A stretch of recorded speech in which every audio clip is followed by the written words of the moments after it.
खिलाफ आंदोलन होगा और दफादार चौकीदार के मुद्दे पर जेल भी जाएंगे, लाठी भी खाएंगे। देखिए, पार्टी का जो नीति सिद्धांत है, चाहे बेस वोट है, उसके लिए हमको कोई कुर्बानी देना पड़े, उसके लिए राष्ट्रीय लोक जनशक्ति पार्टी हमेशा तैयार रहा। और राष्ट्रीय लोक जनशक्ति पार्टी अपने नीति सिद्धांत और अपने मूल मुद्दाओं से कभी समझौता नहीं किया। पनोरमा ग्रुप, जो सोचता है वो करता है। आपके अपने सपनों का आशियाना।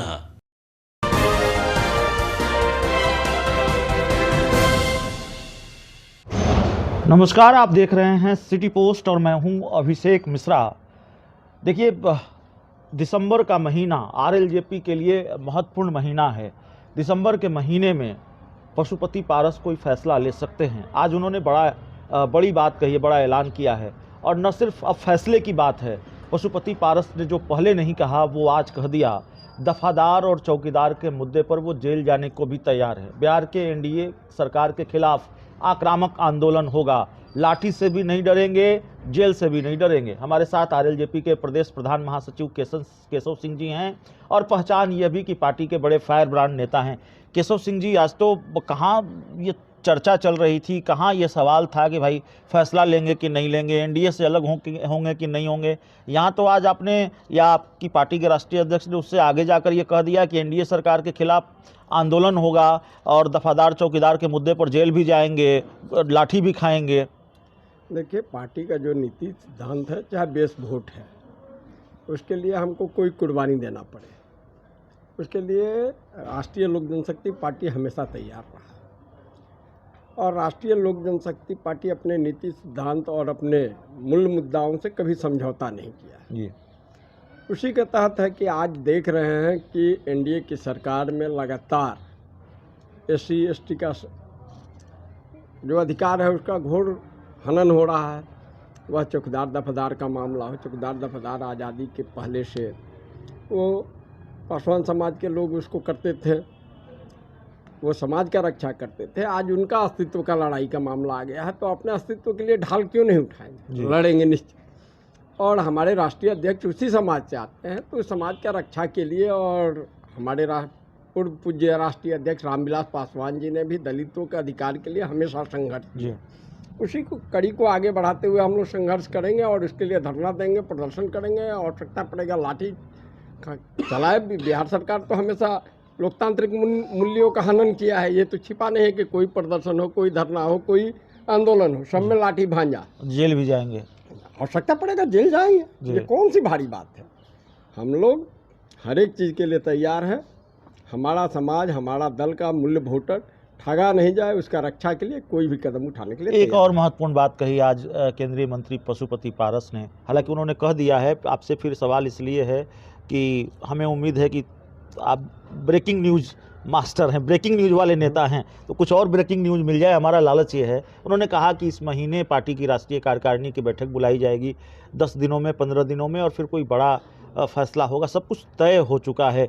हमारे पास जो जानकारी है कि 28 नवंबर को भी ऐलान हो जाना था, लेकिन बीजेपी के एक बड़े नेता का फ़ोन आया और फिर पशुपति पारस को बीजेपी ने, या पशुपति पारस से बीजेपी ने अल्टीमेटम लिया कि थोड़ा वक्त दीजिए, थोड़ा सब्र रखिए, और फिर बात ठंडे बस्ते में चली गई। देखिए, ठंडा बस्ता में कोई चीज़ नहीं गया है, सारा चीज़ आपके सामने है जी। कि जिस ढंग से लोकसभा चुनाव में घटनाक्रम घटा, उस कोई छिपा हुआ नहीं। दल के नेताओं का 2 दिवसीय बैठक पार्टी कार्यालय में हुआ, उसको भी देखे आप लोग, 18 और 19 तारीख जी। उसमें तमाम लोगों को विचार आया कि एनडीए हम लोगों को ठगा है जी। हम लोग दलित समाज के आते हैं, दलित समाज का हमेशा शोषण हुआ है जी। उसी शोषण का कड़ी को आगे बढ़ाया गया जी। लेकिन पार्टी का जो निर्णय लेने के लिए अधिकृत कमेटी है, राष्ट्रीय कार्यकारिणी है और संसदीय बोर्ड जी। तो राष्ट्रीय कार्यकारिणी और संसदीय दल का बैठक हम लोग बुला रहे हैं जी। उसमें सारे दल के बड़े नेता और अन्य स्टेट का है, तो बिहार के परिप्रेक्ष्य में बिहार के लोगों से बैठक हुआ, देश भर के लोग जुटेंगे और उसमें जो निर्णय होगा उससे आप लोगों को अवगत करा देंगे। हमको एनडीए के साथ रहना है या महागठबंधन के साथ रहना है या अकेले चलना है। अभी तत्काल यही निर्णय है कि हम अकेले 243 की तैयारी कर रहे हैं। एक आखिरी सवाल है, हालांकि और जी, इसी क्रम में 9 तारीख को हमारे राष्ट्रीय अध्यक्ष जी जा रहे हैं मोतिहारी जी, गांधी जी के कर्मभूमि। वहाँ पर कार्यकर्ताओं से बात करेंगे, हम कार्यकर्ताओं से, दलित सेना के कार्यकर्ताओं से बात करेंगे। सब जगह का साथियों का राय लिया जा रहा है, सब कुछ लेकर के हम लोग ठोस निर्णय लेंगे। एक आखिरी सवाल है, तिरहुत विधान परिषद उपचुनाव से जुड़ा हुआ सवाल है। हालांकि आपकी पार्टी की कोई भूमिका नहीं थी, आपकी पार्टी का कोई उम्मीदवार नहीं था, लेकिन एक राजनीतिक दल के तौर पर, एक राजनेता के तौर पर कैसे देख रहे हैं इस उपचुनाव के? बड़े बड़े खेल की चर्चा है कि बहुत खेल हुआ इस उपचुनाव में, आमतौर पर इतने बड़े खेल विधान परिषद के उपचुनाव में नहीं होते। ये तो आत्ममंथन करना है एनडीए के लोगों को जी, कि कौन मेरा यार है और कौन मेरा गद्दार है।